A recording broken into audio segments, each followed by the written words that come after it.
Olá! Hoje eu vou conversar com vocês sobre a comédia Trabalhos de Amor Perdido, do William Shakespeare.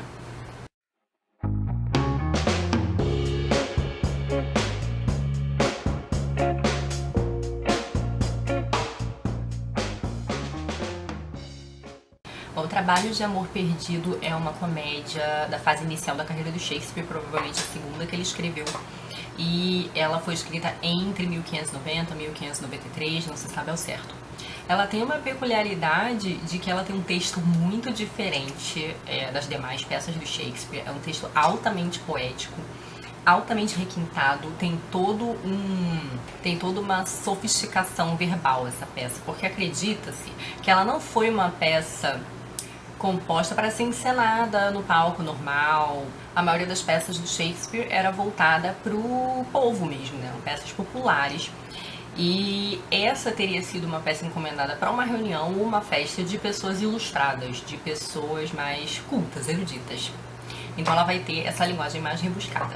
Porém, o Shakespeare vai dar uma alfinetadinha nessa galera da academia, porque essa peça tem toda uma crítica, uma certa sátira de um fanatismo acadêmico. Nessa época, do século XVII, estava muito comum as academias, a Arcádia, e o Shakespeare tirar um pouco de troça disso. Por quê? Porque o enredo dessa peça, ele é o seguinte: o rei de Navarra e mais 3 amigos decidem ficar um ano só estudando. Eles vão admitir hábitos ascetas, e então eles só vão dormir 3 horas por dia, só vão comer uma refeição por dia, vão ficar um ano inteiro sem ver mulheres, e eles, uma vez por semana, eles não vão comer nada, e durante o dia eles não podem ficar bocejando, balançando a cabeça de sono. Ou seja, coisa de maluco.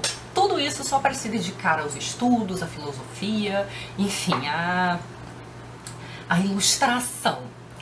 E, bom, o rei então com esses amigos faz esse juramento, eles juram, eles vão ser punidos se cometerem perjuro, se quebrarem a promessa. E um dos amigos do rei, que é o mais, vamos dizer assim, perspicaz, que é o Biron, percebe que eles vão cometer perjuro no primeiro minuto, que essa jura é totalmente insana. Uma coisa que o rei esquece quando decide combinar isso com seus amigos é que a princesa de França está chegando. Ela está vindo fazer uma visita política para negociar a Aquitânia. E ela não vem sozinha, porque a princesa viaja com uma espécie de séquito, que são 3 amigas. E então o rei e seus amigos percebem que estão num apuro, porque eles vão ter que lidar com mulheres.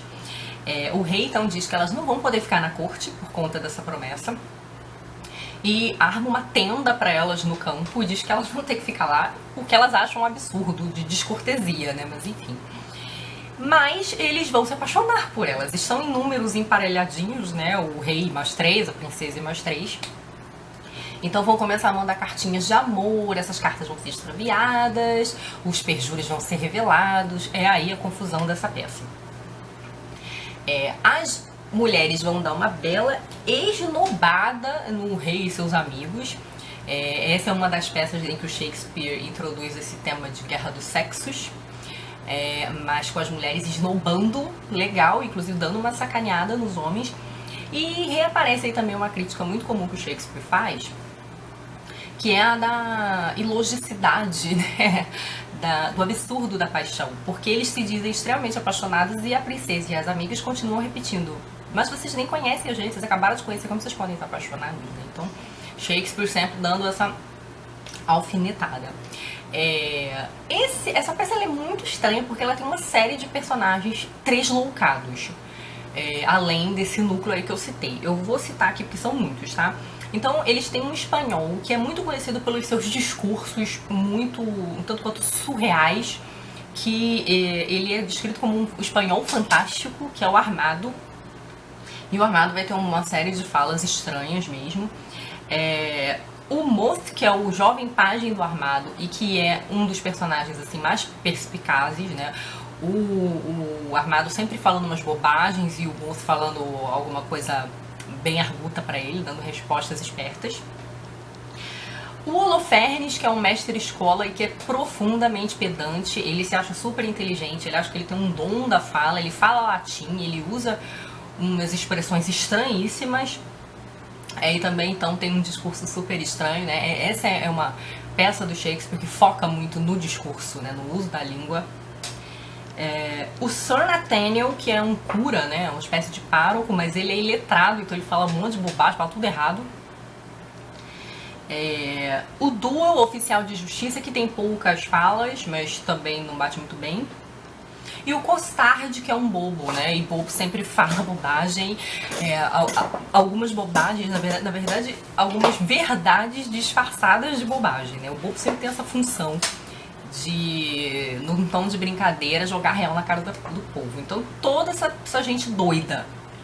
Somam-se a esse Zubiron, que é um amigo do rei mais perspicaz e que tem um monte de falas muito boas, tanto humorísticas como críticas, como falas sobre amor.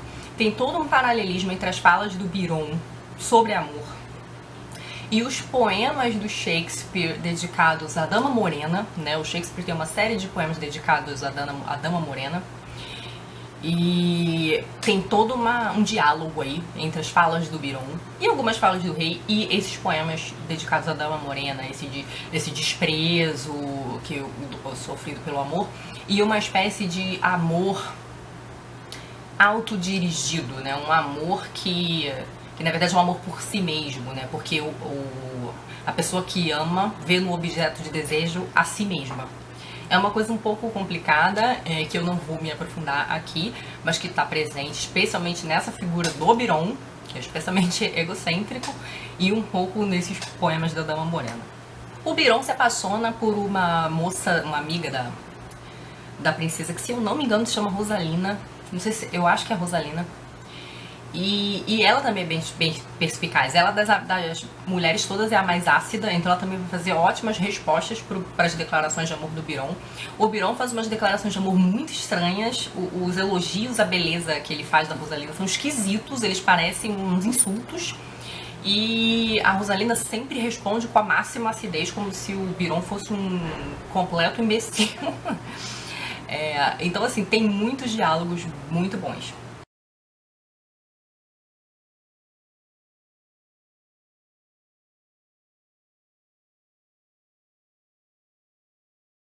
No entanto, tem pouca ação nessa peça.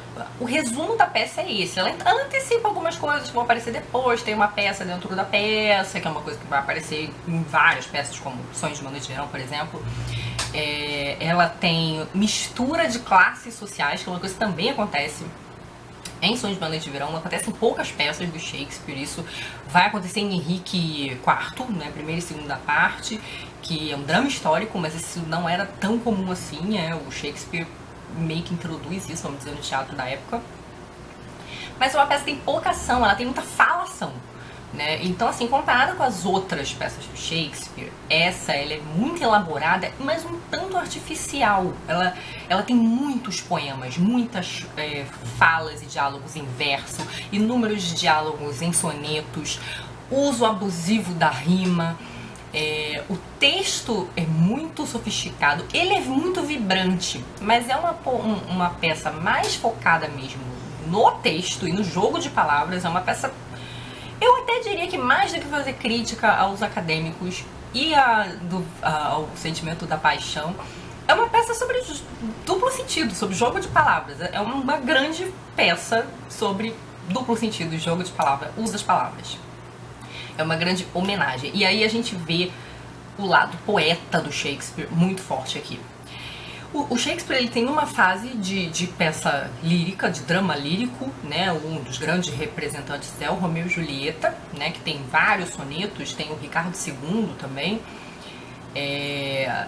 Então mas aqui nessa comédia, que é uma comédia de primeira fase, de fase de aprendizado, né? E também é conhecida como altas comédias, a gente vai ter esse lado poeta do Shakespeare aparecendo muito. Inclusive a conclusão da peça é com 2 músicas, né? E que são muito bonitas, né? Então a gente vê aí todo o lirismo shakespeariano.